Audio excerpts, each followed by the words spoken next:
যদি আমরা ভোট যুদ্ধ বলি, বদরের ময়দান আমরা দেখি নাই, উহুদের ময়দান দেখি নাই, সামনে কিন্তু উহুদ বদর চলে আসতেছে। ১৫০০ বছরের ভেতরে তো ওগুলো অনেক সময় বাস্তবে দেখা হয়নি। এবার আপনি দেখবেন এই সারা দেশে তো আমি যাচ্ছি, কম বেশি সব জায়গায় আমার যাওয়া হচ্ছে, আমি দেখতে পাচ্ছি একটা আওয়াজ উঠে গেছে এবার যে দুর্নীতি মুক্ত দল বাংলাদেশ জামাত ইসলামী, আমরা তাদেরকে এবার দেখতে চাই। কুষ্টিয়াবাসী আপনারা চান না? আমি শুধু একা না, সারা বাংলাদেশের ৩০০ জনের নাম এসে জামাত ইসলামী থেকে আপনারা জানেন।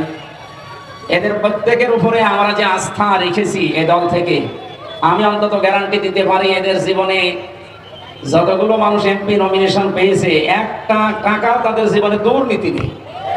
এর চাইতে বড় আপনি আর কি চান?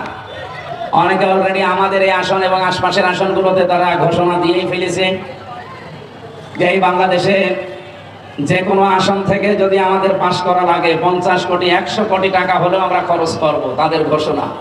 আমাদের ঘোষণা কি? একটা টাকাও খরচ করা লাগবে না, কারণ টাকা তোলার কোনো ধান্দা আমাদের নেই।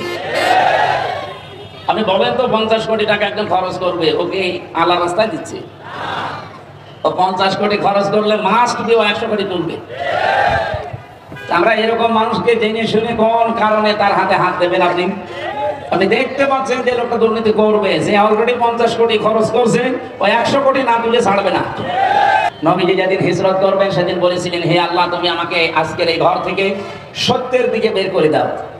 আমরাও যখন ঘর থেকে আজ বের হয়ে পড়েছি, আমরা একটা সত্যের দিকে আসতে চাই, আর সেই সত্যের ঝান্ডাবাহী দল এই বাংলাদেশ জামাত ইসলামী। দুর্নীতি মুক্ত দল এখন বাংলাদেশে একটাই।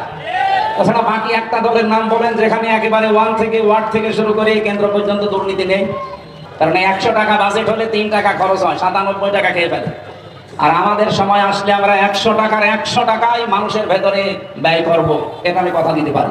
কুষ্টিয়াতে যে সাদাবাজি নামে মহামারী একটা রোগ, 1 বছর 1 মাসে কয়েকশো কোটি টাকা অলরেডি হয়ে গেছে। দোকানে যাওয়া যায় না, কোনো মার্কেটে গেলে হামাল করে কান্নাকাটি করে। এটা আমি গ্যারান্টি দিতে পারি, যদি জামাত ইসলামী এদেশে সরকার গঠন করতে পারে 5 বছর লাগবে না, 5 দিনে কুষ্টিয়া চাঁদা মুক্ত হবে ইনশাআল্লাহ। ইসলামের দিকে মানুষের এখন যে ঝোঁক দেখতেছি, সামনে ইনশাআল্লাহ কোনো ভয় নেই, কোরআন সামনে সংসদে যাবে। বাংলাদেশের যারা রাজনীতি করবে পরিষ্কার করে জানাতে চাই, আমাদের এই ছাত্র জনতার স্বপ্নের বাইরে যে বাংলাদেশের মাটিতে কেউ রাজনীতি করতে পারবে না ইনশাআল্লাহ।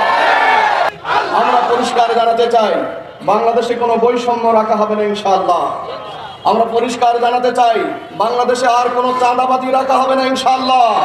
আমরা পরিষ্কার জানাতে চাই, বাংলাদেশে কোনো টেন্ডারবাজি করতে দেওয়া হবে না ইনশাআল্লাহ।